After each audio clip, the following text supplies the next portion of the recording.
College with Chris Graham. Welcome to the podcast. It is a Monday. I'm Chris Graham, and we're going to talk sports with Jerry Carter. And we're going to wrap a very busy weekend, college football, ACC football particularly, and other stuff going on. There's a lot of stuff to get into. And Jerry, I have to ask, first off, how are things going for you on your side of our wide continent here today? It was an interesting weekend, Chris, for sure. Trying to decide what was the most outlandish or impressive thing I saw, and I think that changed 5 or 6 times over the weekend. And I guess the first thing I want to ask you, and you tell me if it's a big deal or not, but UVA, number 25 in the most recent college poll. You know, what's interesting is when I sat down to write this story yesterday when the polls came out, I thought, wow, I get to write about how UVA hasn't been in the polls for a long, long time. And this is how my brain usually works. Usually I'm a steel trap as far as that goes. But actually, Virginia was ranked for a week last year. I forgot about that. The week leading into the Pitt game, Virginia was 6-2 and ranked number 23 in the country. Lost that game, fell back out. So then I had to do some digging because I thought, well, gosh, so all of a sudden that's just the first time in a relative few weeks, from a football standpoint. So I looked it up, and Virginia was ranked for 1 week prior to that in 2011, the week leading into the season-ending loss to Virginia Tech. And prior to that, the last time Virginia had been ranked was all the way back in 2007. So the bigger story is that in 2007, Virginia was ranked for 5 weeks. Basically, 5 of the last 6 weeks of that season, Virginia was ranked. So since 2007, Virginia has spent now, including this week, a total of 3 weeks in the polls. So 2 weeks in 1 day, if you want to say it right now. 2 weeks in 1 day in the polls. And so I'd say big deal. That says a lot. And I guess Bronco Mendenhall would be then the first coach post-Al Groh to have his team ranked twice because Mike London only spent a total in 6 years, a total of 1 week in the top 25. So, yeah, it's a big deal. And, of course, going into the game with Florida State maybe isn't the same Florida State that we have, you want to think of just based on name recognition. They had to really, skin of their teeth, beat Louisiana Monroe 45-44 in overtime on a missed extra point in overtime. But they're still Florida State. They still recruit Florida State athletes. Virginia has Florida State coming to Charlottesville Saturday night, a night game on ACC Network as a ranked team. That should make it for an interesting environment. I think the ranking, even though it's just number 25, the ranking will add something to that game that will make it even more interesting for fans. So, yeah, I think it's a big deal. Yeah, I agree with you on the ranking being there for the upcoming game, making a little bit of a difference. Chris, I know you had a chance right after the game to recap the William and Mary game. So my first question to you is, having taken a step back from it, and it's now a few days in the rearview mirror, what was your first thought in the process of, you want to use the word dismantling or the victory, but what was your takeaway after the dust had settled on the William and Mary game? If anybody listened to Scott German and I, our post-game recap, or just read my column, I'm sure most of the other folks who wrote about this or talked about this are both focused on the 52-17 final score. It was 35-3 midway through the second quarter. It was really never competitive, and how you can't take these kind of games for granted. Virginia has lost games. They lost to William and Mary 10 years ago. They lost to Richmond 3 years ago. You don't take for granted when you win a game, and you don't take it for granted when you win a game by a lot. So I'm not taking for granted that, but I will say that, and Bronco Mendenhall did not indicate in his post-game press conference that there was anything that he would be upset about, but I can guarantee you, in that coach's room on Saturday, he had a chance to get together with his coaches on Saturday, and then take Sunday off as they normally do before starting game prep on Monday today, that there was a lot to work on. Defense, fine. Defense held William and Mary under 200 yards. That's what you would expect. William and Mary only completed 5 passes. Defense, I gave an A all the way around. My post-game grade. Offensively, there were issues. The run game got going and put some good numbers up, but in the first half, not the case. Virginia was not able to run against William and Mary's first-string defense largely in that first half. Bryce Perkins threw 2 interceptions, and they weren't just tip ball interceptions. sometimes you can, account for that. Sometimes bad luck happens. It counts against your quarterback. A guy might, the ball might pop out of a receiver's hands and go into a defender's hands, and that's an interception. It's not the quarterback's fault, but it goes against his record. Those 2 interceptions by Bryce Perkins were his fault. He threw late, over the middle, one time throwing against his body, so to speak, running left and throwing right, over the middle, late. Those were bad decisions. You can't do that. I would be hopeful that the fact they happened against William & Mary in a game that was already decided by the time he threw the first interception could be something that, okay, good, it happened now, let's correct it. He had gone into the game with a streak of 142 straight passes without throwing an interception. It had led the nation before he threw that first pick in the second quarter. So that's a good thing in itself. And then again, let's look at that, fix it for the future. There was also a punt that was fumbled, so 4 turnovers in that game. You got to fix that. And I can guarantee that despite the fact that Bronco Mendenhall was sounding positive after the game, that there's stuff there that he could use to work with his team and get their attention for Florida State. So in the end, I would bet that Bronco probably didn't mind that he had some fuel for a fire, so to speak, going into this week. Because the 52-17 win, you don't want to get complacent. That Virginia's 2-0. They've had 2 nice wins over Pitt, on the road. That was a very nice win. You take care of business against William & Mary the way you're supposed to on the scoreboard. You want to make sure that the kids didn't watch that game Saturday night, the Florida State game Saturday night, and say, wow, look at that. They're horrible. They had to ride Cam Akers. He had to run the ball 38 times, make 5 catches, get 248 yards of offense just for them to beat Louisiana Monroe by 1. You don't want them to get complacent. You want them to work hard. So he's got ammunition to use and say, look, great, the scores look great, but you need to work harder. And I don't think he'll be upset about that. So as a result, I won't be upset about that. I think there's a lot to come out of that game that's positive, including even those negative plays.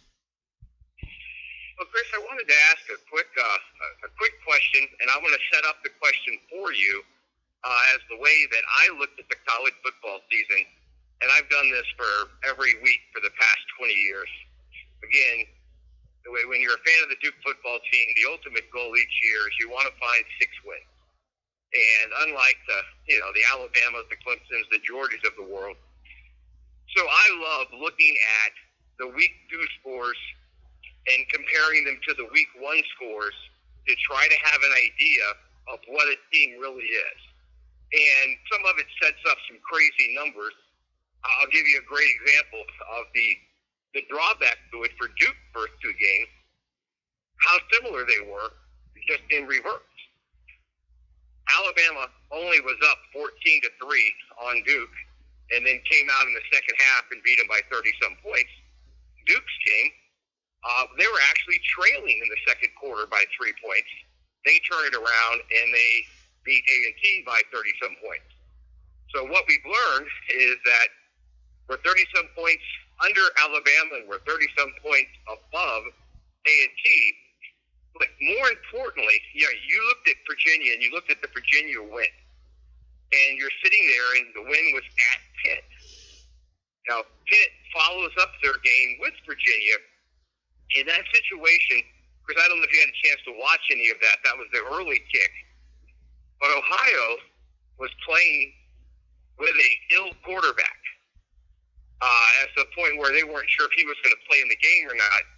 And Pitt could only beat them 20-10. And that came as a surprise to me. I thought that Pitt would bounce back a little bit better from the UVA game and come out and kind of take care of business where Ohio was concerned. Was there any part of it that surprised you in that Pitt struggled to put away an Ohio team? Ohio's good. Ohio, I want to say, won 9 games last year. They're a MAC team, yes, but they're not a team that you overlook. Frank Solich is ancient by a lot of respects, but he's in his mid-70s, I think, 76, 77 years old. But boy, he can coach football. Virginia played Ohio the last 2 seasons and won both games, but you knew you were in for a battle. And so no, I don't. That's a different one. Now that's not playing a 1AA team. That's playing a good group of 5 team that has a good amount of talent. They're not a Power 5, so they don't have quite the Power 5 talent that a Pitt would have, but they're going in there with a chip on their shoulder and talent, and so then there were some things I saw at a Pitt. I mean, I didn't get to watch much of that game. I spent most of that block watching the Virginia Tech ODU game, but looking analyzing the stats afterwards. Kenny Pickett threw for over 300 yards. I think it was 321. Maurice French had a solid game, 100-plus receiving yards. And so, this is a new look Pitt. The new offensive coordinator, Mark Whipple, the former UMass coach, former NFL assistant coach, he was brought in specifically by Pat Narduzzi. Narduzzi wanted to have more emphasis on the passing game.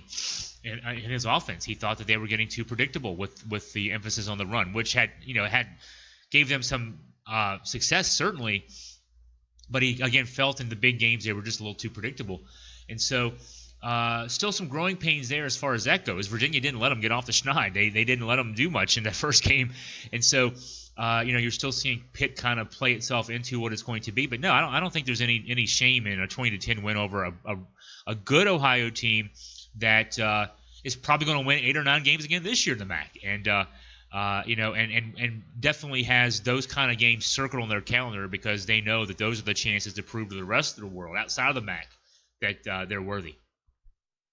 It's similar setup. You mentioned ODU, Virginia Tech. What was your takeaway from the Hokies' effort against the Monarchs? Yeah, that one did surprise me. I know that ODU did beat Virginia Tech last year. But that game was such an aberration. Boy, that ODU team went 4-8.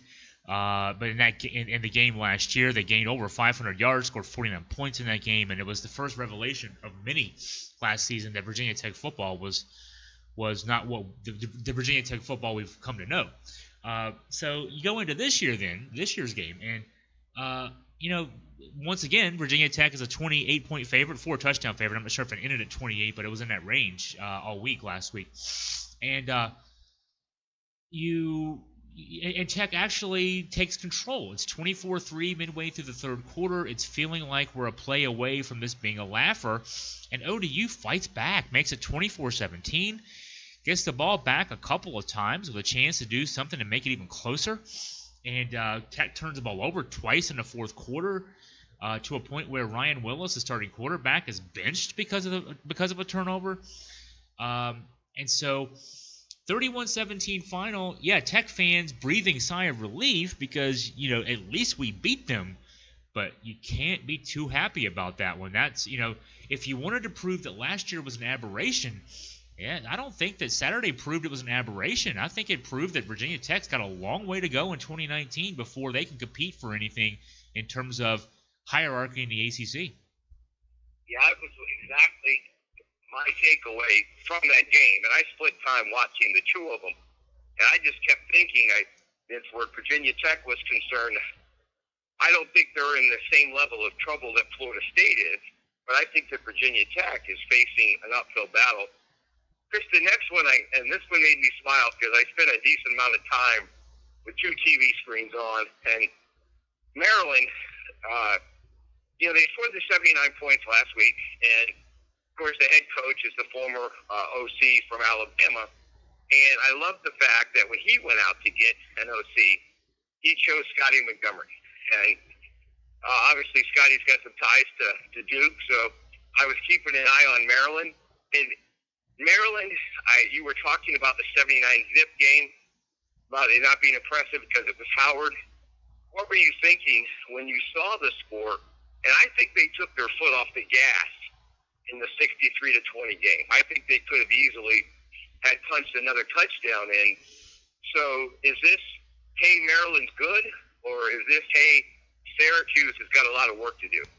Syracuse has a lot of work to do. I thought that going into the season, last year they had the 10-3 breakthrough season for Dino Babers, but you had a lot to replace, including your quarterback to help get you there, and that doesn't just happen right away. Virginia will go through the same thing next year. Bryce Perkins will graduate, Brennan Armstrong will take over. There'll be a transition as far as that goes. And last week, Syracuse, in week 1, Syracuse won at Liberty but it was 24-0. The defense looked obviously good with the 0, but the offense only putting up 24 at Liberty had to be some room for concern. And so, you go into week 2 now that, Maryland puts up all kinds of video game-like numbers offensively, but Syracuse not able to keep up, and you're not going to keep up with 63, but not being able to move the ball better. That's 2 straight weeks now. And of course, they got Clemson coming in this weekend, and in a series that Syracuse is 1-1 in the last 2 games, and should really be 2-0 in the last 2 games in that series. And so, I wonder, and we talked about this on Friday, I think, Jerry. I wondered if there might be some factor for both Clemson and Syracuse both going into their games this past weekend, where they might be, at least have something of part of one of their eyes diverted towards the following weekend in that Week 3 matchup. Clemson did not. Clemson took care of business. That's Clemson's used to that. Every game they play is a big game. Syracuse, I don't want to dismiss what Maryland did. Maryland's a different Maryland. And of course, they've got something too. Josh Jackson, the former Virginia Tech quarterback, who put up good numbers at Virginia Tech, got injured last year, lost his job, and transfers out. He looked like the Josh Jackson that a lot of Virginia Tech fans remember. The good Josh Jackson that Virginia Tech fans remember. Big arm, very efficient, very accurate quarterback. And, one thing about Maryland the last few years, a lot of folks have thought that the one thing they were missing was just consistency at quarterback. There was one year, I think it was a couple years ago, where just everybody got hurt. It was not the fault of the coaching staff not being able to identify a starting quarterback. It was just literally everybody got hurt that year. So they've recruited well, and now they've got a quarterback they can build around. If Jackson can stay healthy, that Maryland team, that might be the coming out party for Maryland football. It's going to be really interesting. You've got the new quarterback that transferred in, the new offensive coordinator that came over, and of course the person that's had the keys to the Alabama offense. That's a pretty potent 1, 2, 3. It could be interesting because they still have to play the bigger names in the Big Ten. But hey, moving down the line, there's another one that we were talking about. Was Syracuse going to be the team to challenge Clemson? We followed Boston College in a pretty convincing win, I felt, against Virginia Tech. Now, they followed it up with a game against the Richmond Spiders that they won 45-13. Again, A.J. Dillon is not having to carry the load, which I think is going to make him a better player down the road. Is Boston College just a situation where, it's just a couple of nice wins, or do you think they could possibly be the team that would be trying to chase Clemson at the end of the season in that side of the bracket?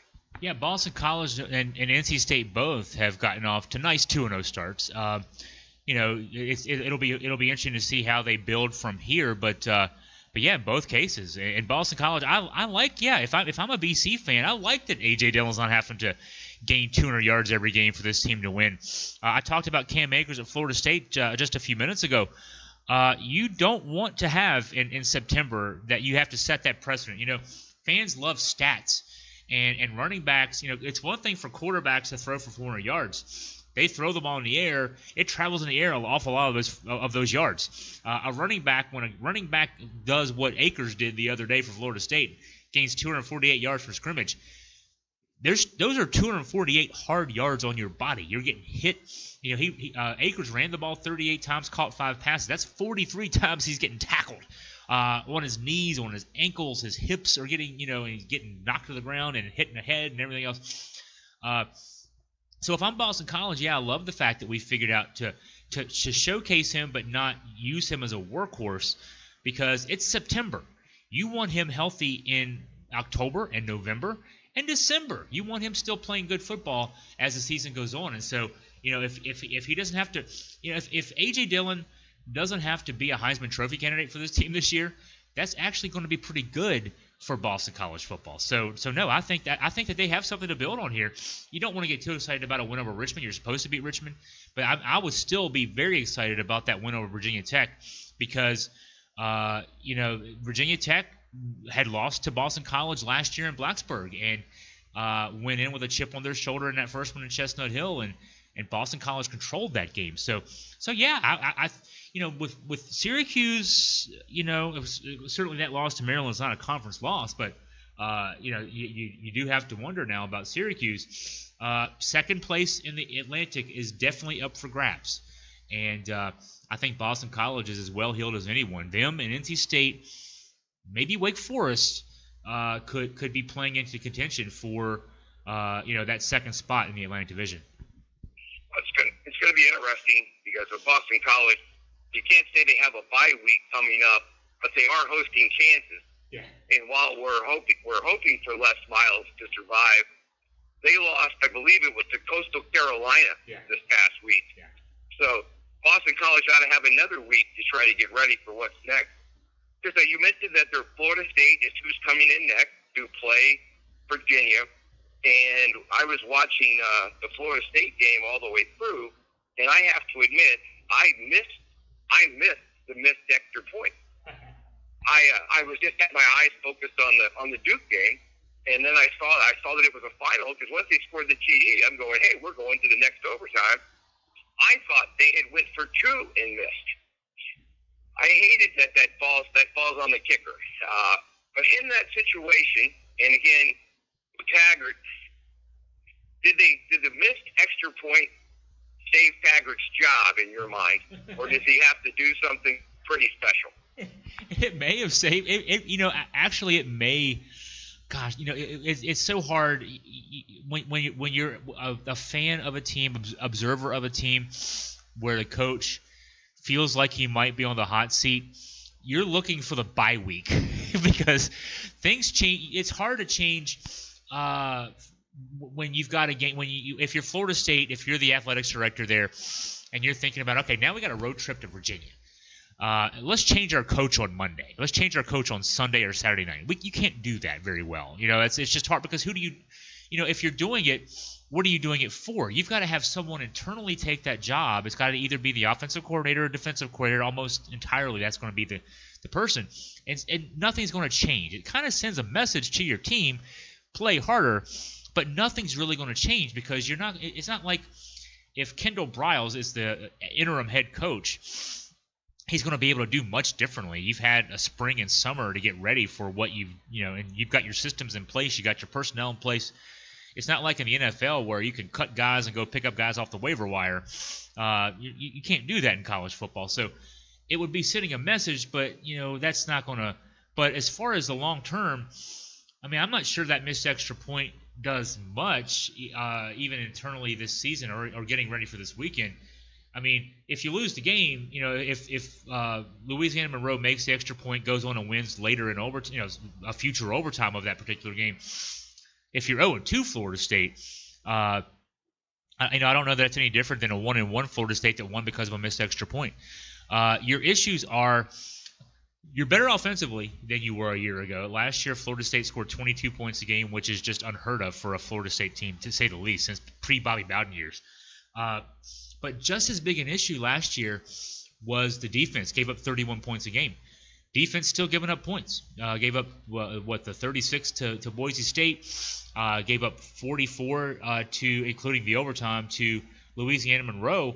And it seems like conditioning is an issue. They had a 31-13 lead at halftime against Boise State. Gave up 23 in the second half, didn't score. Had a 24-7 lead at halftime this past Saturday. Game went to overtime, tied at 38. So there are bigger, more systemic issues than just whether or not there's a missed extra point. I don't know that gives them any tailwind going into this weekend, and I don't know that it makes them any better conditioned for Virginia this weekend. And it's a night game. The weather forecast for Saturday as of right now in Charlottesville, during the day on Saturday, temperatures in the mid-80s. But humid. There's a chance of rain in the morning, so it's going to be a muggy day. They're Florida kids. You'd think they'd be in better shape than that, but Willie Taggart talked about conditioning and hydration being an issue in each of the first two games for his team. They're not going to come to cool Virginia and have a cool fall night to play in. It's going to still be bad weather for them. And Cam Akers touched the ball 43 times on Saturday night. So, how much wear and tear already is accumulating on him this season. It's going to be tough for Florida State this weekend, and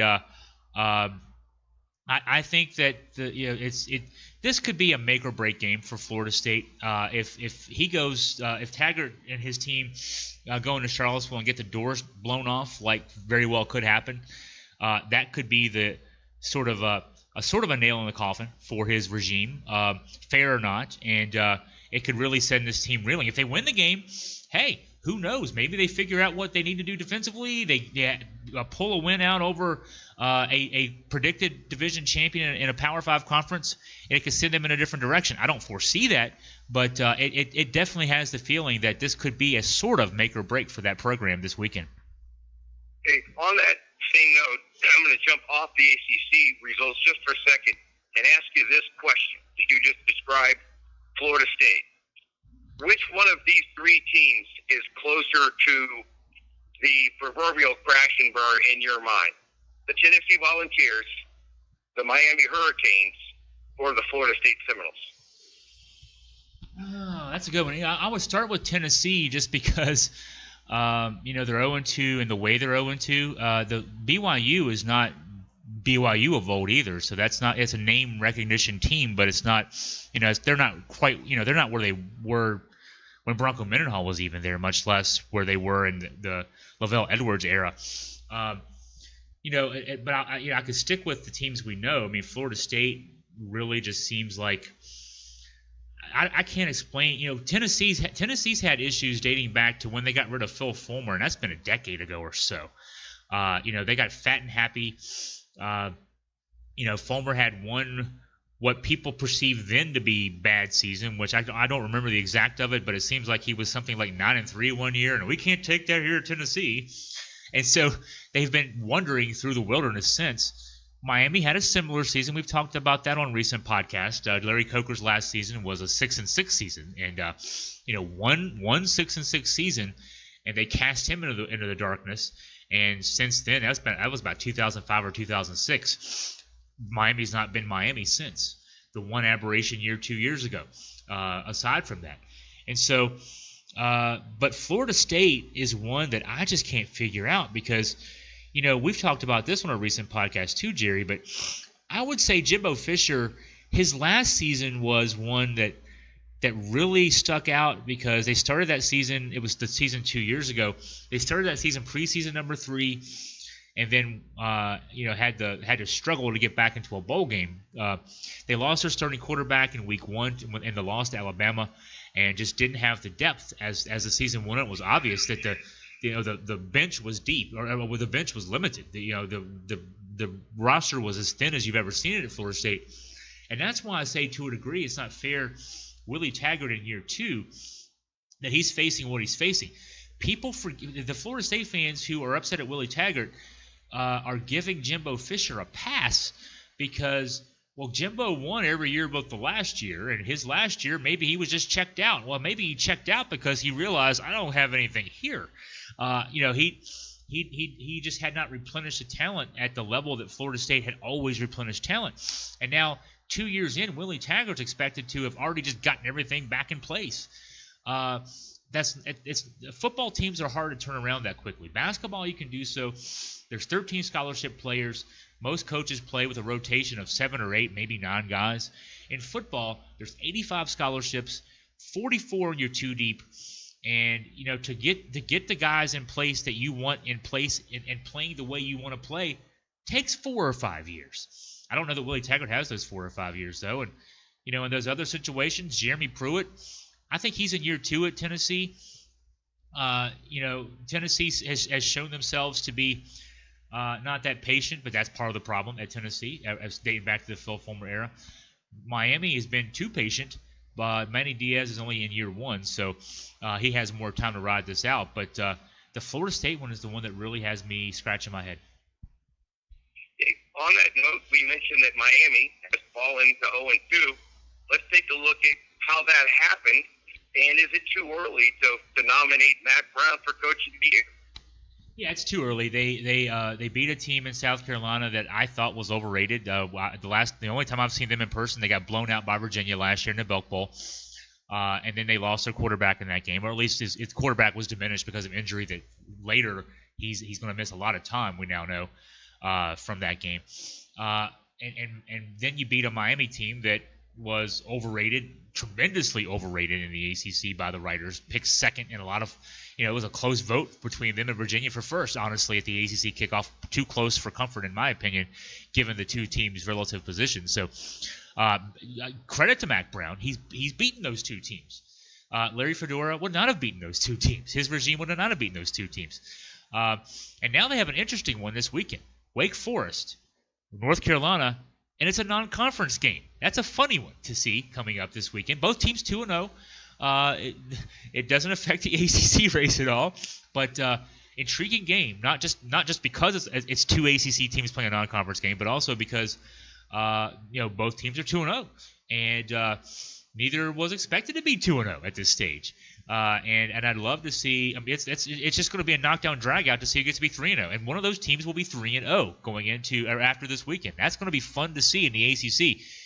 Neither team was projected to do as well as they're doing. Love seeing that they're both there. Dave Clawson is doing a good job at Wake Forest as well. I like Dave Clawson an awful lot, and he's been a rebuilding specialist throughout his career, the various stops he's made. And so that one should be a fun one this weekend. The next one on the week behind us, Georgia Tech 14, South Florida 10. You can look at this glass half full, glass half empty. For Georgia Tech, it's a win, or is it, wow, they just barely beat South Florida? I would be happy, very happy with the win at Georgia Tech. Jeff Collins has a tough job, and we've talked about that in the preseason.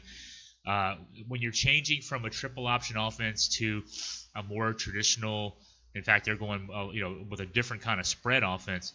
I mean, the personnel are just so different. So there's going to be growing pains there. At least this year, I think it could be a couple of years. In terms of getting your personnel in place, and they're able to play football the way you want them to play football.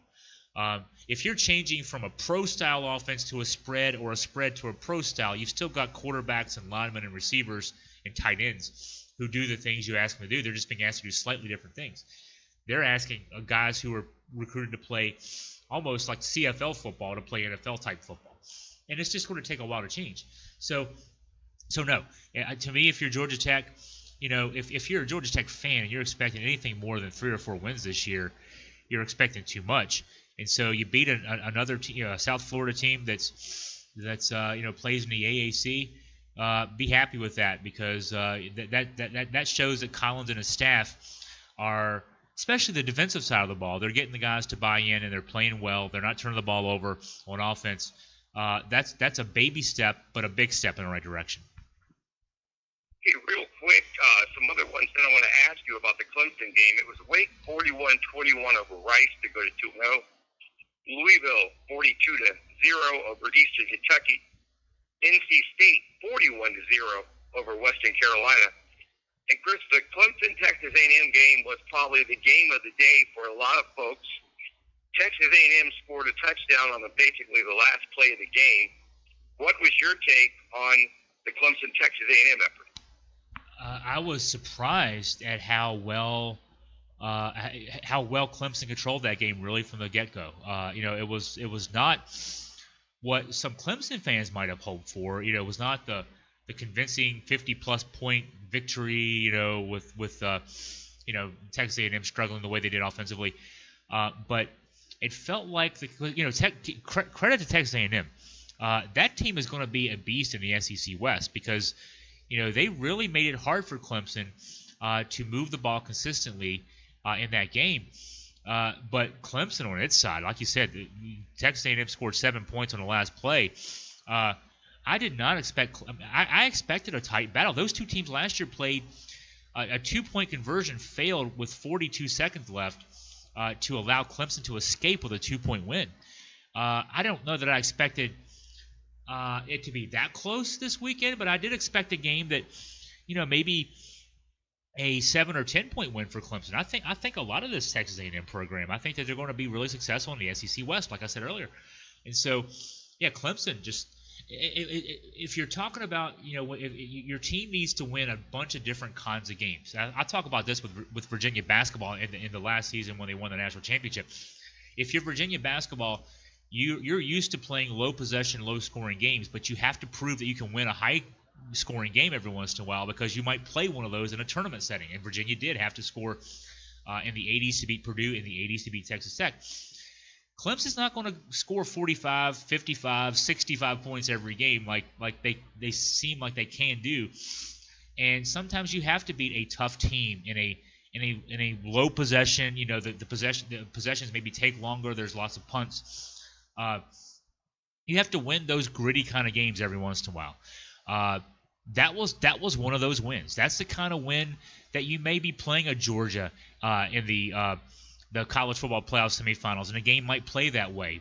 Now Clemson can go back and say we've won one of those type games. So that, you know, I look at like Oklahoma, for example. The last couple of years Oklahoma's been in the playoff. You know, they roll up so many points in Big 12 games that when they get behind early to Alabama or Clemson in a playoff game, it can be hard for them because they're not used to playing those style of games. That's a good win for Clemson, and I think it really speaks to their potential for the season. Yeah, we went back and looked at everything, Chris, that happened this past weekend. You got in a little ahead of me on the week 3 games. You mentioned this one. North Carolina at Wake. Once again, it's Wake's 3rd consecutive Friday night game. I don't know what the odds would have been on these two teams being 2-0, but the fact that someone's going to, assuming there's not a tie, which there can't be, then that's a little slap at the NFL from yesterday. But it's a situation to where one of these two teams is going to come out of this at 3-0. And, you know, Mac Brown inherited a team that won 2 games. Wake had to beat Duke on the last game of the regular season to get to 6 wins. So I'm looking forward to watching this one. But tell me who comes out of this with more momentum going forward if they're the 3-0 team. You know, if that particular question, Carolina would come out with more momentum as a 3-0 team. I don't know that Wake, as a 3-0 team, comes out with a lot of momentum. Nobody still expects Wake to do anything this year. It's not fair to them, but they're still Wake no matter what.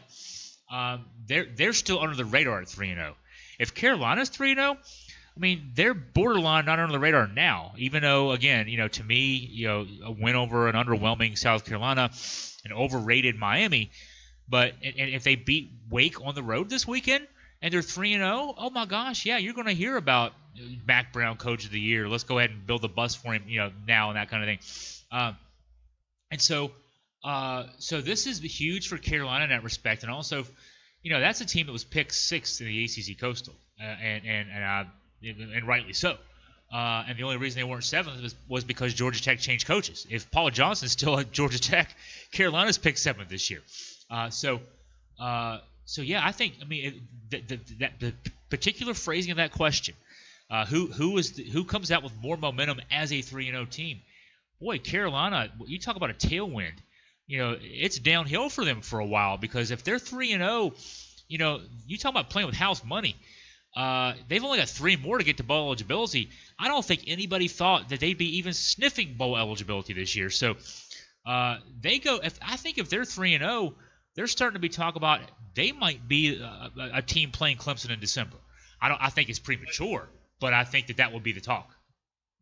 Well, it's going to be interesting because when you and I both had the conversation when they hired Mac Brown, the question was it a PR move? Was it let's put some fans in the stadium? And I'm not completely sold yet. You can pick apart the two teams that they beat. But I do think that if they go to 3-0, and not only would they be 3-0, they would be, I know it's not technically a game inside of the division, but 2 of those 3 wins would be against ACC teams. I just think that would be... And one against a former ACC team, right? So right. It'll be interesting. I want to shoot a couple other ones at you here. Tell me if something jumps out or what you would like to share. You've got Furman at Virginia Tech, Citadel at Georgia Tech, Bethune-Cookman at Miami, Western Kentucky at Louisville, Kansas at Boston College. Do you see in any of those 5 games is the ACC team in jeopardy? No, those games are being played. That's about it. Boston College. The only one that even has any intrigue is Boston College hosting Kansas, only because the Les Miles on the sidelines, and that you mentioned earlier. Kansas lost to Coastal Carolina this past weekend, so no, none of those games are competitive. They're being played. ACC teams will get wins. There will be some people watching. Lots of people tailgating, having fun, and that's the extent of my analysis of each of those games. Yeah, that's why I was willing to lump them together. I kind of thought that might be the answer. And, okay, real quick, let's look at the rest of it, because I think the other five, like the UNC game, are kind of interesting. You got Pitt at Penn State. Now, Penn State this past weekend, I think it was Buffalo. They were actually down in the first half, and of course they came and opened things up. But there's a lot of bad blood in that rivalry. What's your take on how Pitt is going to do facing Penn State? It's a Pitt team. The offense, at least, is still in development. I think they took steps forward last week, and I know that the 20-10 win is not going to jump out at a lot of folks in terms of being impressive. But again, when I see a Pitt quarterback and Kenny Pickett throw for 300+ yards, that's different. That's what they want to do. So I don't know that it's enough to beat Penn State this weekend, but that's a rivalry game, and we've seen Pitt actually play well in that series in some years when they have no reason to, based on the matchup, just because it's a rivalry game. So, but no, I think Penn State probably wins this one. Probably in the end, the score will look like you would expect it to, but I think it could be close for a while. But no, I don't. That said, Pitt's got a dangerous weapon in Maurice French, and they're finally figuring out how to get the ball to him with Pickett, being used more. So, but I'm just not sure it's enough to overcome Penn State this weekend. Clemson now, after their solid win against A&M, and Syracuse, who's got to be scratching their head. Can Syracuse possibly rebound and play this game in a manner that you'd be watching it in the second half? They can, but the offense has not given me any confidence that they can win this game. And certainly the defense was exposed last week. I mean, after shutting out Liberty, which is actually, shutting out Liberty, there's nothing to look down upon there. That Liberty's got a senior quarterback who was a Johnny Unitas watch list guy. So that was actually impressive. But the offense in 2 weeks for Syracuse has produced 24 and 20 points. And they're when you give up 63 to Maryland, and again, nothing wrong with Maryland, but when you give up 63 to a team like Maryland, you can't go in the next week and expect to hold Clemson down to 24 like they scored against Texas A&M this past weekend. So, it's going to be a track meet with only one side really showing up with its track athletes, if that makes any sense. I think that it's going to be really hard for Syracuse to keep up points-wise, score-wise, with this Clemson team this year because their defense is suspected, and their offense actually, too, very much suspected this stage. On that note, you got the North Carolina State Wolfpack, couple of impressive outings playing West Virginia. And West Virginia, again, they beat a very good James Madison team by a touchdown at home. And JMU went up there, and you can read the quotes from their coach. They went up there thinking they were going to win that game. And then West Virginia came back and followed that up with a game against Missouri and with, Ryan as the quarterback, and kind of got ran off the field. So what is your thoughts on NC State and playing West Virginia? Yeah, that's a game to schedule if you're NC State, saying, hey, look at this, we're getting to play West Virginia. You're not playing the West Virginia. I mean, it's a new coaching staff, new regime, new quarterback. I mean, there's a lot of new there. And, yeah, they're not playing well right now. Good to catch them early. You want to get the win if you're NC State. And it's great to catch them early rather than late once, assuming that they get things figured out. They'll figure it out eventually, but they're not going to figure it out in time for this one. NC State itself has some issues. The quarterback, a lot of guys on offense and that kind of thing, but they look good. I didn't get to, watch much of them this past weekend or any of them this past weekend, but I did watch them dismantle ECU in that first game back a couple weeks ago. So NC State will do enough to win this game, and and go to 3-0. It's going to be interesting now because that leaves us the two, I'm going to call them the main ones. And I want to share a thought on the Duke-Middle Tennessee State game before turning it over to you, and then we'll conclude that section with the Florida State UVA game. Chris, in my mind, this is a scary game for Duke. They're traveling to Middle Tennessee State, and again, do a lot of scoreboard watching. Middle Tennessee State came out the first week, went up to Michigan, and stayed on the field with Michigan. Ended up losing by 20 points. So that said, okay, I'm going to pay attention to what Michigan's doing now because Michigan was number 7 in the country. Michigan came out again and struggled mightily and ended up beating Army in overtime. So on paper, this is the kind of game, anytime you have I call it a multiple syllable name, if Duke loses to Middle Tennessee State, I think it sets the program back. Not that I think Middle Tennessee State is a bad football team, but I think that it's an unknown quantity in reference to the big picture. So what's your take for these two teams heading into Saturday? Yeah, same take generally. I don't know anything about Middle Tennessee State other than what you said there. I kind of scoreboard watch too. Referencing, sort of a third hand on that. Nothing wrong with Michigan beating Army in overtime. Army took Oklahoma last year to the brink in Norman. Army's good, so that there's nothing to look down on there. It's nice that for Michigan fans that they escaped with a win because Army won. I want to say Army won 10 games last year, and was impressive for the most part in doing so. If that puts them on a similar level, that's going to be a tough one for Duke. We have to see which Duke team kind of shows up. I mean, I think Duke's still they're still sort of evolving right now too.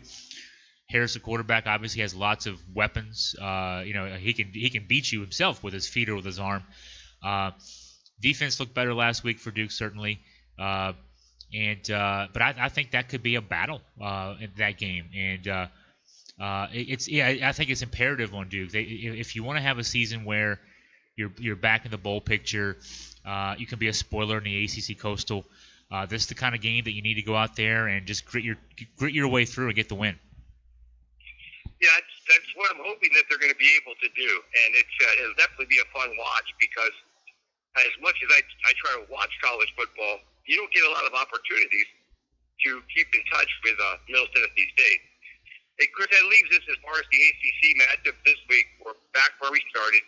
You got Florida State coming to Charlottesville. Is there? You don't ever want to feel overconfident going into a game, but is it a safe statement to say this is a game you're expecting UVA to be able to take care of business? Yeah, I'm expecting that Virginia takes care of business in this one. But they're not going to if they turn the ball over 4 times like they did last week against William & Mary. And that was the theme for me post-game that I wanted to emphasize to fans. And I got chided a bit for it. You win 52-17 and you're not happy with that. Well, yeah, because of the way they won. Sometimes I wonder if playing that type of game, against a FCS opponent that you beat overwhelmingly and really the game's decided in the first quarter and a half, can be counterproductive because you could see it on the field. The players seem to have kind of checked out. The defense gave up 3 plays of 30-plus yards. Even though they held them under 200 yards, they still gave up 3 chunk plays. You had the pick 6 thrown by Brennan Armstrong. You had the 2 interceptions thrown by Bryce Perkins. You had a fumbled punt. I attribute that to lack of focus. And you played Friday night, and then Saturday night your guys could be, and I assume that many probably were, watching Florida State on TV. You got a chance to scout your opponent live, so why not do that? And you say, wow, that's Louisiana Monroe that's scoring points on them. So I hope for their sake that, for the UVA players' sake and the coaching staff's sake, that there's a bit of a comeuppance moment this weekend, this week leading into this weekend. I'll say this though, that all aside, what Virginia puts on the field defensively is if they were in any other conference, they'd be the best defensive team in their conference. They're in Clemson's conference, so they're second best in their conference. But they're that good defensively. They're a top 10 defense in the country, and the offense is still coming to terms a bit. You lose Olamide Zaccheaus, wide receiver to the NFL. You lose Jordan Ellis, your 1,000-yard running back. They're still trying to figure how to distribute the ball in the air. The running game is still sort of a work in progress, but there's guys there. There's plenty of receivers. There's plenty of running backs. As we're talking right now, I've not had a chance to look at the two deep for the offensive line, but I presume that it's similar to the last 2 weeks. I don't know of any injuries that were suffered last Friday night. So, your line is gelling, getting plenty of reps, getting consistent reps. And conditioning is such an issue. I'll say this, Jerry. This will be the long-winded part of this answer. But I was talking with another reporter in the press box at halftime, and something that fans don't see is from a behind-the-scenes perspective is just how much I still call her the new athletics director, Carla Williams. She's been there for 2 years now, but she's still new to me. Maybe I'll stop saying that at some point, but she came from Georgia. She was a senior assistant athletics director at University of Georgia, and she brought with her an SEC mentality in terms of it's not just what you see on game day, but it's the work that goes into building a successful program, and really across the board. So I don't just mean football, but she doubled the strength and conditioning staff, and there's lots. They've spent all this money and time and effort with the basketball and football programs. I know those very well in terms of the video technology, filming practices, multiple camera locations set up in their practice facilities so that coaches have a lot of data points to be able to help their players get better. They're stronger, they're faster. You see that attention to detail. She's brought that. And I think you see the results in the field. And then I talked earlier about Florida State, and the first two games, they give up overwhelming points in the second half to Boise State and Louisiana Monroe because they're not conditioned well. So I've got on the one side, I've got a well-conditioned team with a veteran quarterback, the second best defense in the ACC, one of the top 10 defense in the country. And on the other side, I've got a program who thinks its coach might get fired this week and isn't conditioned well. And I don't think it's stretching it to say that Virginia should win this game overwhelmingly. And if they don't, it's because they let the sort of negative swing thoughts, to use golf terminology, from last week, the second half of last week, in the win over William & Mary, to kind of creep into this game. If Virginia plays this game, even if Virginia plays a B game this week, they should win this game by double digits. If they play their A game, this is a blowout. And so I say that regardless of what Florida State does. Well, it's kind of interesting because I was sitting there as I'm listening to you. Again, this is another one of those situations where I absolutely agree. I think if Virginia shows up and plays the level of football they've been playing as of late, that they clearly take care of business here. And it brings into a bigger question about how far Florida State has fallen. And it goes back to what I was saying last week. I think at the end of Jimbo Fisher's run, if he had not already won a national championship, they would have been ready to show him the door. Because there's certain schools where, like Duke, for example, we go 9-3, we're celebrating and we're painting the town blue. There's a lot of places where you go 9-3, you're going to get fired for it. I don't know how Florida State turns this thing around. And if it goes the wrong way this week, in a big way, I'm thinking 3 touchdown big way, they're going to have some serious things to think about. Hey, real quick, we mentioned UVA at number 25 in the poll. Let's switch to the top of the poll, where we could call it Clemson and the SEC. I have no qualms with LSU being number 4 after going and handling business in the state of Texas. Do you have any issues with the top 4 in the country? No, I didn't get to watch any of that LSU-Texas game.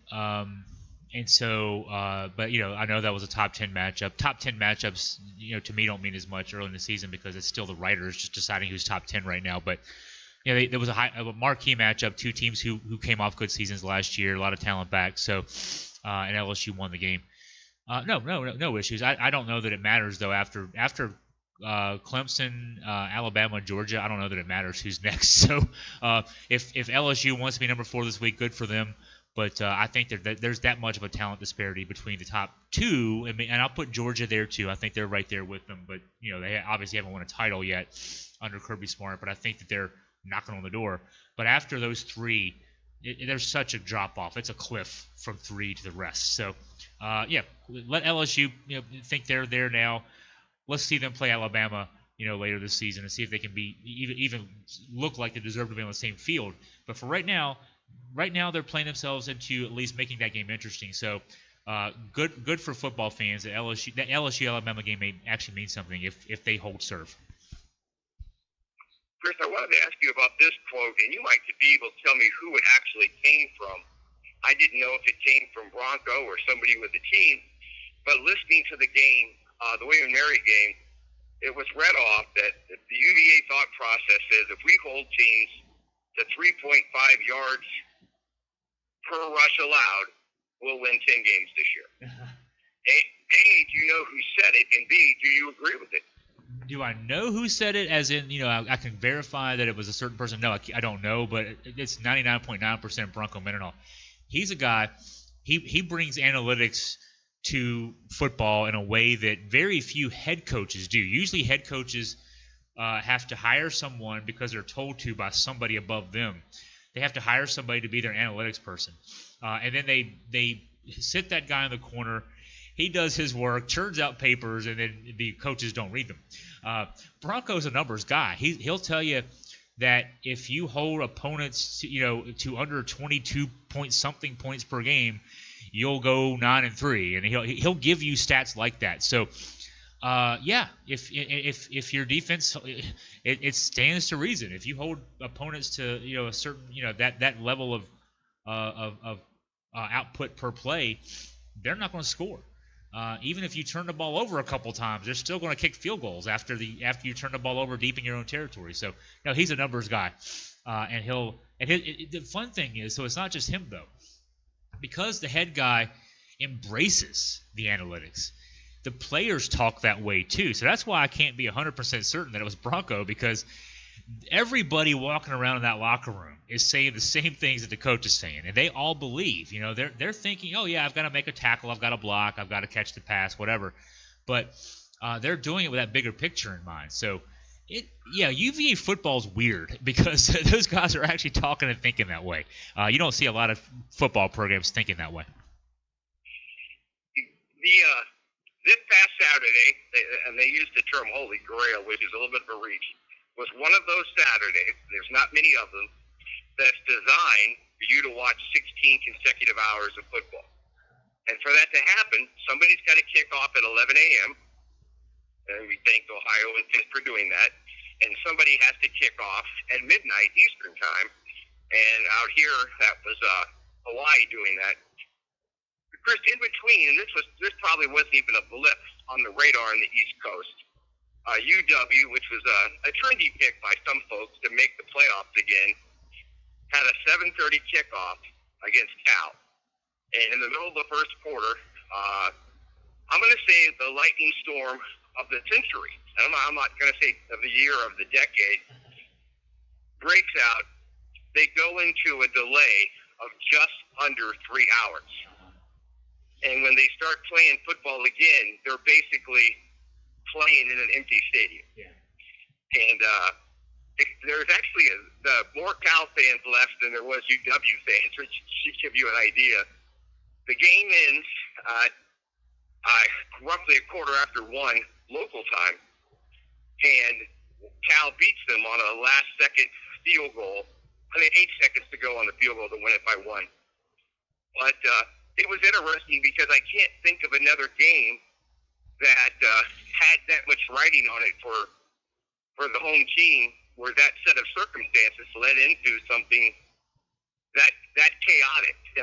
did that make a wave at all on the East Coast? I mean, UW was a ranked team, but they were in the teens. Was that a news story on the East Coast? I hate to admit that I didn't know all those details until you just said them out loud there. So no, they didn't make a ripple with me. I actually just looked at the score and saw that Washington lost that game and wondered how. So I have been in a stadium now. The game didn't end that late at night, but I've been in a stadium where there was a 3-hour weather delay. UVA played BYU back in 2013 in Charlottesville. UVA coached by Mike London, BYU coached by Bronco Mendenhall. They just met this past weekend when Virginia played William & Mary. In 2013, that was a kickoff. I want to say that was a 3 o'clock or 3:30 kickoff. And about one drive into the second quarter, there was a mother of all storms. I remember, the power went out in Scott Stadium. Of course, they sent fans. It's weird. You send fans. What? You're going to send them away, so you're going to make them run to their cars while this is going on. That's safer than being in the stadium, I guess, but not much. It's you're exposed either way. But I remember this. So the power went out. So there's 100 angry sports writers sitting with no power for 3 hours in a hot press box. And I've never seen water running down steps, the stadium steps like I saw there. We all thought there was no way they'd play that game. It speaks to the drainage at the field that they were able to actually get the game back and play.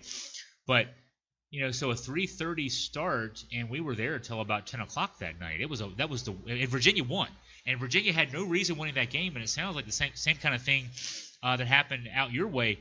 That Virginia team that year went 2-10. BYU went 9-4. One of their losses was to Virginia because the air went out, everything went out of the stadium. I mean, now in this case, it was Virginia was the home team. And still won the game. A much less talented team won the game, but those kind of things happen, and you can't game plan for them. You can't account for that. I don't know what happened on BYU's side, but Virginia, a team that didn't deserve to win, won. It happens, and it's weird, but those are two instances I can think of now. Your case and the case that I remember from a few years ago, where the weather determined who won the game. It seems like. Yeah, it was interesting. We were sitting here, and the stadium, Chris, from where we're sitting on the island, is roughly 80 miles by the way the crow flies. We got the popcorn out. We've been watching football all day. We're watching this one, and both teams had the ball one time, and then it happened. And after that, the fact with it being a night game, it sets the world upside down as far as getting people in and out of the place. Yeah. The Metro doesn't run past a certain time, and all of these various factors are getting talked about and played out. They're covering it like it was a news story. True in the sense it was, but I hate the fact that UW came up on the short end, but it made it a game that'll stick out. Hey, Chris, I think we've got the college football scene covered. So I had a couple of other topics I wanted to run by you here and get your thoughts. Earlier today, actually, Team USA beat Brazil 89-73. They're now 5-0, and that win meant two things. One, they're officially qualified for the Tokyo Olympics, and two, they're now in the World Cup quarterfinals. So, your thoughts? Yeah, we're in the Olympics. Yay! They won without Jason Tatum, with a sick Kemba Walker. They played better defense the last couple of games. They've really controlled the last two. The win over Greece, the win over Brazil today, and so Serbia. That my last thought is Serbia. Serbia is winning games by like 40 points, and they're loaded for bear. They can't wait to beat Team USA. So if we get to that game, that's one to actually watch. That should be very interesting. But both teams have to win to get to the next stage to get there. But Team USA has performed better than I thought they would to get to this stage, to be undefeated at this stage. But, they're not out of the woods quite yet. Red Sox, less than a year after winning the World Series, fire Mr. Dombrowski. less than 1 year after winning the World Series. So do you feel any remorse for Mr. Dombrowski? At first, I was head scratched over this one. What could have happened? Like, is there something not baseball related that related to this? And then I read a piece. I think it was on the Athletic website, and now I can kind of see the reasoning of it. Though they won a title, so it's hard to say. But he made some calls. David Price still owed $32 million a year the next 3 years. He signed Chris Sale before this season to a big extension. Sale's been hurt all season. You have to wonder about the value of that. I think it was a 5-year, $145 million extension. You have to wonder about that one now. Nathan Eovaldi, big contract extension. Now, that said, there's not many general managers in baseball, if they had the resources the Red Sox have, who would not have made all three of those moves. That seemed to be the logic, that if he hadn't made any of those moves, if he doesn't sign Eovaldi even, what are you doing? You're breaking up the Sox, and the David Price thing and the Sale thing too. So he's getting punished to a degree for mortgaging the future. Well, again, he's got three pitchers who, by all accounts, going into the season, were looked at as top line pitchers, committed for 3 or 4 years, and that's what you're supposed to do. And now he's done it. One guy's hurt, 2 guys are ineffective, and now they look like bad decisions. But the other part of that is, and again, this is again, it's what you do to win a championship. But to get to that stage, to where that team could be a 108-win team, win the World Series last year, they had to make some moves to, involving picking up some guys that also forced them to trade some minor league guys away, and now the minor leagues seem to be gutted. To a great degree. What looked about 3 or 4 years ago like the best minor league system in all of baseball, they used it to get pieces to help them win that championship last year. But now, they've got to kind of start again. So, so you've got a depleted minor leagues. You've got a lot of money committed to, guys who right now look like they might not be as effective as when you signed them from a pitching staff standpoint. You've got to figure out what to do with Mookie Betts and Xander Bogaerts. Long-term extensions upcoming for both those guys.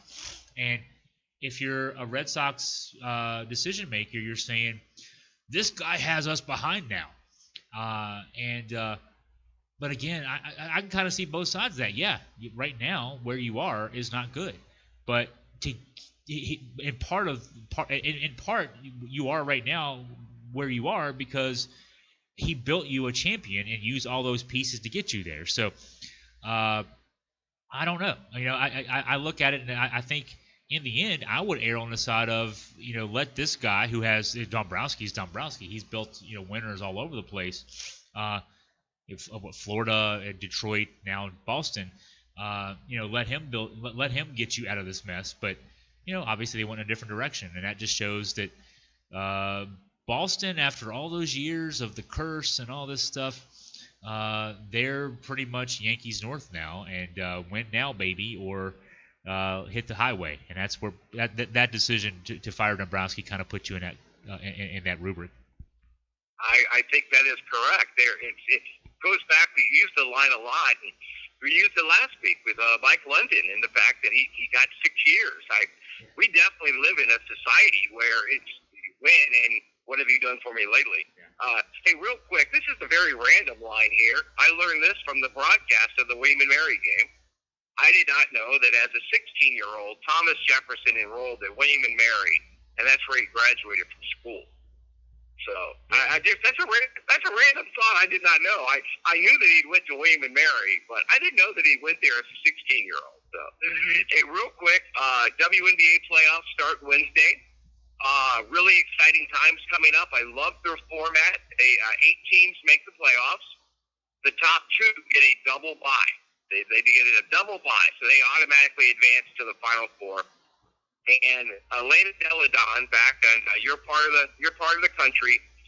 Chris, you can compare this now. This is the first time in professional women's basketball that this happened, and we've talked about it quite a bit. On the men's side, the 50, 40, 90 line. The regular season ended yesterday, and Elena was on the positive side. Again, 50% from the floor, 40% from 3, 90% from the free throw line. First time in the history of the women's game on the professional side that somebody's accomplished that. Yeah, that and she's a at least as she was transitioning from college to the WNBA and professional ranks, she was more of a big when she started. Now she's like a lot of the guys are, the bigs who are shooting threes, transitioning and expanding their game, the European model of shooting threes. Hey, I had to throw something in, referencing your Thomas Jefferson, what you learned about Thomas Jefferson. I got to say, he's the rare William & Mary enrollee who was not waitlisted to UVA. So, bada bing as far as that goes. Oh man. But back to the Mystics. They got the top seed, and she does play a game a lot like Kevin Durant right now. But congratulations to her. Real quick note of the 11 active Duke players in the NFL, the one that had the most productive day yesterday, Jamison Crowder caught 14 passes, which led the league. Sadly, he only got 99 yards out of the deal. So not as impressive from the number of yards gained, because a lot of them were quick hit passes. The brings us to the NFL, Chris, and instead of talking about Antonio Brown, which we could do for half an hour easily, I'd rather talk a little bit about the Mike Scott incident in Philadelphia. Okay. And the reason being is that this is a bigger issue that meets the eye here.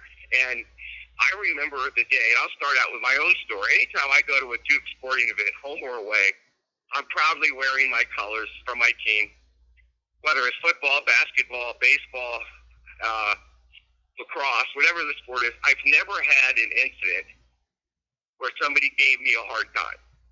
Now, the night that you came down to Cameron with me, if memory serves me right, you were wearing what was a Singleton jersey, right? I think so, yeah. Right. I don't think anybody tried to accost you in that situation, and that was amongst the Cameron crazies. Actually, Jerry, you don't remember the first student I encountered on Duke's campus. I don't remember the exact wording, but gave me a hard time about being a UVA alum and not qualifying to get into Duke. Yeah, I do recall a rude kid, one rude kid, but it was one rude kid. We were out in front of the student commons on our way to Cameron, so there was one rude kid. Gotcha. Now, the good news is nobody ended up in jail, and a physical altercation didn't happen. So for the people who are listening that didn't understand what happened here, Mike Scott, of course, of UVA, and he just recently signed, I think, a 2-year deal with the Sixers. Yes. He's going to go to the football game, and he wants to wear his Sean Taylor Redskins jersey to the game. And, of course, in the world of social media, things are getting set back and forth, and somebody's saying, hey, Mike, don't do that. It's different here. These fans are different. Somebody, Chris, actually took the time to get him a custom-made Eagles jersey with his name on the back and the number 1. He chose not to wear that, but to go and wear his Redskins jersey to the game. To no one's surprise, a fight breaks out. My first question is, who's dumb enough to pick a fight with Mike Scott? But I think it's 6'8", 240. Yeah, big guy. Yeah. But the question is, the bigger issue is what? Now, it's different for you now because Mike Scott is a UVA personality. But where do you start in trying to correct these type of things from happening? You should be able to wear whatever jersey you want to wear to whatever game you're going to. That's just the easiest thing. Now, I wrote a column, and it's going to sound unrelated, but it's actually not. I wrote a column just before we went on, started recording this podcast, about something else involving a UVA football game. Fans may have already read this by the time they're listening to this podcast, but when Virginia scores a field goal touchdown at a game, at the end of the game, they'll play the good old song, the school song written back in the 19th century, and among the lyrics include I'm from old Virginia, where all is bright and gay, and then fans for years have chanted "not gay," and for a good while now, at least a decade, a lot of us have been trying to get rid of the "not gay" part because it's homophobic, obviously. My wife goes to the game, and on Friday night with a friend, a UVA alum who's a friend, and they're sitting lower bowl, and there's a person in their section who loudly, and in fact, this effort to get rid of the "not gay" at the that part of the good old song now includes a video that they play on the big board there several times during the game. That includes messages from Carla Williams, the athletics director, but also Tina Fey, a UVA alum, several former athletes, basketball, football, women's basketball, etc., who are sounding a similar message. Don't say that. And there's a person in their section who stands up and says, "I'll say whatever the hell I want to say," and then he makes it a point during the the singing of the song to "not gay" as loud as he can. And he's got 2 kids with him, my wife says. So, I think a bigger issue is that, and I think it's football more than any other sport, but it tends to draw fans who are just buttholes to more fans who are of that nature to games.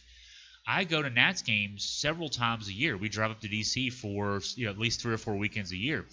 I never hear that kind of banter between fans. Because Nats games are weird too because in one sense, D.C. of course is the nation's capital, and there are a lot of people who go to games there who are visiting D.C. and the Braves are in town. Let's go. I'm from Georgia. Let's go see the Braves play, and they wear their Braves stuff or whatever the team in town is. In D.C., there are people from there who just happen to be there, and so they go to the games. And Nats fans don't give those fans a hard time. I've been going to games ever since Ryan Zimmerman got drafted by the Nats in 2005. I've never seen that kind of thing going on there. I'd like to say that I don't see that thing going on at UVA football games, but I do. I don't see it at UVA basketball. There's a difference between UVA football and UVA basketball fans. Now, Philadelphia fans in general are a different breed. That's a given.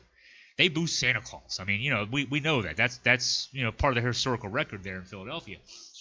But football, for some reason, just draws out the buttholes among all sports fans. I've got my sister-in-law is a University of Miami graduate. And she was not only a graduate, but she was a trainer for the football team. She has a national championship ring from 1992. And so whenever Miami plays either Virginia or Virginia Tech, she goes to those games, takes her kids. Both sets of fans give them a hard time when they show up wearing their green. What is the problem here? They're rooting for their team. They're sitting in the Miami section and getting a hard time from fans. Both sides, Virginia and Virginia Tech. So it's a bigger problem. They're people rooting for their team. Let them root for their team. You don't have to be buttholes towards them. But yet, people now feel like I paid my money, I get to be a butthole. Well, no, you don't. And so I proposed today. I wrote the column. I said we need to get rid of the good old song because that message on the board isn't working. People are watching that and saying, I have even more of a right to be a butthole now because you're putting that video up there. You're taking away my constitutional right to be a butthole. Okay, you can be that. Let's just not give you the opportunity. And so the Mike Scott story fits into that. The Mike Scott story, he should be – it's not just a Redskins jersey. It's a Sean Taylor jersey, an iconic player who got tragically murdered and his career cut short. And so you're not only starting a fight with a guy who plays for your basketball team, and also Mike Scott. I don't know how many people out there listening to this know, and Jerry, you might not know, but Mike Scott's he's become sort of like the cool guy on the Sixers for a lot of fans. He's only been on the team for a few months. Got traded last season, mid-season. That he was part of that waiver wire or the trade deadline deal that brought him from the Clippers. But I mean, he is very active on social media in a very positive way. He gets invited to tailgates. He gets invited to sit with fans at Phillies games, and he does these things. He goes out of his way to be the cool guy, to be unlike a lot of players at that level, NBA level, NFL level, and say, "Hey, I'm just like you. I'm a fan." And so, yes, it happens that he's a Redskins fan. And he shows up wearing a Sean Taylor jersey, and they treat him like that. They treat the guy who wants to be approachable like that. that just shows you that we've got to calm this down. We've got to let people be people. Let him root for who he wants to root for, the same as you're rooting for who you want to root for. Give him a hard time maybe as a fan. Chide him like you would like to, but I don't know. It makes me want to go to less games than it wants to make me go to more games because people are that rude and boorish about it. Chris, I'll give you two great examples of what I think is places where I've been in the building when the sign was up that were hilarious. And one of them was at Virginia-Maryland basketball game. And there was a sign somebody had created that said, "Don't worry, Maryland fans, we'll give you a job some point after you graduate." Which I thought was just hilarious. And during Othell Wilson and Ricky Stokes' days at Duke, there was a sign that says, Ricky lives on the lawn, Othell has to mow it. Yeah. And you're sitting there, and those were things from a time where, could somebody have been insulted by those? Sure, but not really. And it was out of fun, and a lot of things were humorous. But you take the Philadelphia sports fans, Chris, I'm not sure that we haven't built this monster. Some jackass 80 years ago threw a snowball at Santa Claus. Yeah. So that kind of puts a badge on the Eagles fans. Wow, man, if I'm going to go to the game and I'm not going to let down my fan base, I have to be this SOB. Yeah. I don't understand it at all. So it's, for me, and you're correct, you don't run into a lot of that at baseball games. Right. But you mentioning the UVA thing with the football, that saddens me. That saddens me that the only real way to not deal with that would be to not sing the song, because that's one of the highlights to me about being at a UVA football game. But it is, and that's why I tried to save that one for last, because I try to have it, be in a situation to where we wrap up with something of relevance. And I applaud Mike Scott for being that guy. I applaud him for trying to do the things that he's trying to do. I'm not sure that we haven't created this monster of people thinking that's the way we're supposed to be. That's the way we're supposed to act. And you said it might cause you to go to less games. It clearly has caused me to go to less games. Yeah. And a lot of it is tied to alcohol consumption. Yeah. I don't, in my mind, but now you have college coaches having to try to justify alcohol being sold at college games. Yeah, let me interject there. It's UVA's got this going for the first time, and it's hard to say that the fact that UVA for the first time sold beer and cider at the football game Friday night had anything to do with this, because I'll say this.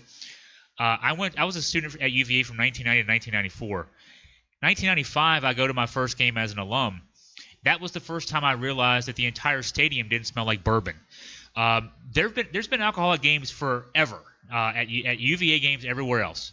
I look at the alcohol as an excuse, as a crutch. The guy the other night who's yelling "not gay" at the top of his lungs, and my wife said he looked like he was probably drunk. But that's not why he was yelling "not gay" at the top of his lungs. He was yelling "not gay" at the top of his lungs because he's an asshole. And if anything, the part about the alcohol is just, well, he's just having fun. But there's something bigger in society, and that's why this is good to end with this, to a degree, because it's something about society where we are right now. And when I wrote my column today about the Good Old Song and how maybe we just need to end the Good Old Song if people are going to use it to be homophobic, it's more that people now feel empowered just in general. There are high school football games involving one high school against another, and the one high school might have a higher population of Latinos, and you'll hear the students and fans for the other school chanting "Build the Wall." We are now taking it where we can just pick on other people, and it's okay. And no, it's not. And it's not okay it's not cute, ha ha ha, to yell not gay. It's not. It never was, but it's certainly not now. And so people feel empowered for whatever reason. I mean, that's probably different than Mike Scott showing up wearing a Washington Redskins uniform, or a Washington Redskins jersey. But to a degree, it's also not. I mean, people feel like that it's their God-given right to be mean to other people, and it's not. And I don't know what we do to fix that. That's why I propose at UVA games, if they can't say not gay because there's no good old song to play. I thought about this. I didn't write it in the column, but at Virginia Tech football games for a long, long time, whenever their team offensively had the ball inside the 20-yard line, the band would start playing this little song. The gist of it was stick it in, stick it in, stick it in. And women's rights groups said, that sounds a little rapey, So they, about 8 or 9 years ago, we're not going to let the band play that particular song when that situation occurs anymore. And there was an outcry, hue and cry about that. Well, you're taking away something fun we get to do. Within a year, nobody worried about it anymore. You didn't even hear it. There's not even echoes of it anymore. And all these years later, I have to bring it up because nobody remember. Few people remember they did that. And so, if you take away the opportunity to be boorish, people can't be boorish. And so, in that context, I hate to do. I hope that they don't have to get rid of the good old song, but people are going to be. But I'll say this too. What a lot of folks, the kids in the student sections, tell me that instead of saying not gay, they still chant something at that. But what they chant is F Tech. They say the whole word, but F Tech. I think that there probably are. I'm not sitting in the student section to be able to tell you that's true, but that's a cover for the others who want to still be homophobic, and that's fine. But just get rid of the whole thing, and I hate to be that way because it's something fun. You're right, Jerry. It's something fun we've done for years and forever at UVA football games, dating back to the years when we might only score once in a game, and that was the one thing we got to say was sing the good old song. But I don't know that we in this day and age, Jerry, we can't have good things anymore, and more good things are getting taken away from us because we just don't deserve them anymore. And I don't know that we deserve the good old song anymore. See, I'm gonna admit, first, being a Taylor Swift fan, because you just said you used a line. That's why we can't have nice things. Yeah. You're just in a situation to where it's sad. It's that something else that happens in certain areas. One of them being Las Vegas because of the nights. Uh-huh. I'm still a fan of somebody singing the national anthem. Uh-huh. I'm still a huge fan of this, especially if it's done well. Well, if your team name sits somewhere inside of the song, you have a bunch of fans that feel a need to yell that out. Yeah. And you can do that with the Braves in Atlanta. You can do that with the Knights in Las Vegas. I'm sitting there. Virginia certainly too. Yeah. Right. And you're sitting there and you're just going. If you can't stop playing it, if you stop playing it, you're keeping people from having it. But what you just described at UVA, no, I haven't seen, but probably I'm going to say I've been inside the Scott Stadium 15 times. We tried to go once a year when we were there. Watched a lot of UVA football, but not over there. And one of the things I describe to people is, hey, it's so cool every time UVA scores. And this happens. But it just goes back to the fact of I'll use my fallback line of that's why I live on an island. People just look for reasons to be mean. And yesterday I was off island at the gym, and the reason that's of significance is I only have a TV on, a news channel, when I'm at the gym because there's 15 screens in my face. And there was a news story saying that dodgeball is legalized bullying. And this is on one of the national news channels. That they're saying that playing dodgeball is telling people it's okay to be a bully. And I'm just, in my mind, I'm going, wow, you could take any sentence that somebody statement that makes, and turn it into something if you want to be that person. But shame on my take to the Mike Scott thing. Shame on the fan who felt the need to confront them. Yeah. I just don't understand it. But it goes back to the Philadelphia fan base, and I'd like to go back and pardon the term, but bitch slap the guy that felt the need to throw the snowball at Santa Claus. Yeah. Because that's the start of it. So now all anybody talks about is you don't want to play in Philadelphia. Their fans are this, their fans are that. So take that mindset of what you think you are as a fan, add a six-pack of beer to it, and you got a recipe for some odd stuff happening, man. Yeah, and I feel bad because my wife is so excited. She's going to some games. I mean, we ride over together. I'm in the press box, so I'm insulated from the fans, as far as that goes. But she's excited because a lot of folks around here are excited. There's a good football team. They want to go watch the games. I mean, I write all the time and talk all the time. We need to fill that stadium up. There's 62,000 seats in there. We want to see 62,000 for Florida State. And then she's talking about not only this guy being rude, but she said that there was someone who actually wanted to, as reasoned as possible, confront the guy and just say, hey, not the right thing, and did so. And this guy was on the borderline of starting a fight with the guy. And so why would you go back to a game if that's what happens? There are people all around who want to do that kind of stuff all the time. I don't know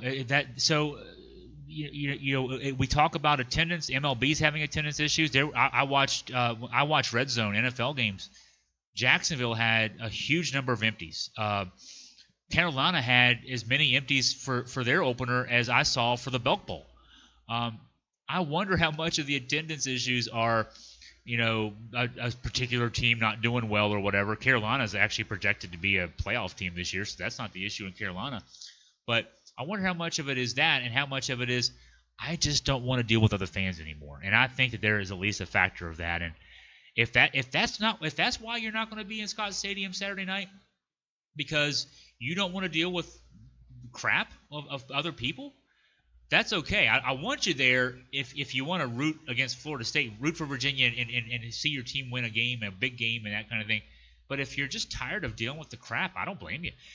The last game I went to in the fan section, I gave my media credential to Scott German for the 2011 UVA-Virginia Tech game because I thought it would be neat to experience that game. Looking back, it was the dumbest thing I could ever think of, but I thought it'd be neat to experience that game sitting in the student section on the hill.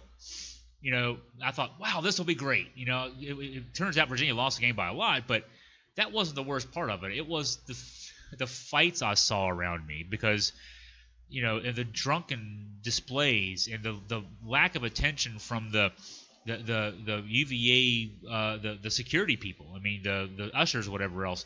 A kid passed out at my feet from alcohol over consumption 30 minutes before the game, and I'm actually pointing to an usher saying, hey, there's a kid throwing up at my feet, and they're like, oh, it's okay.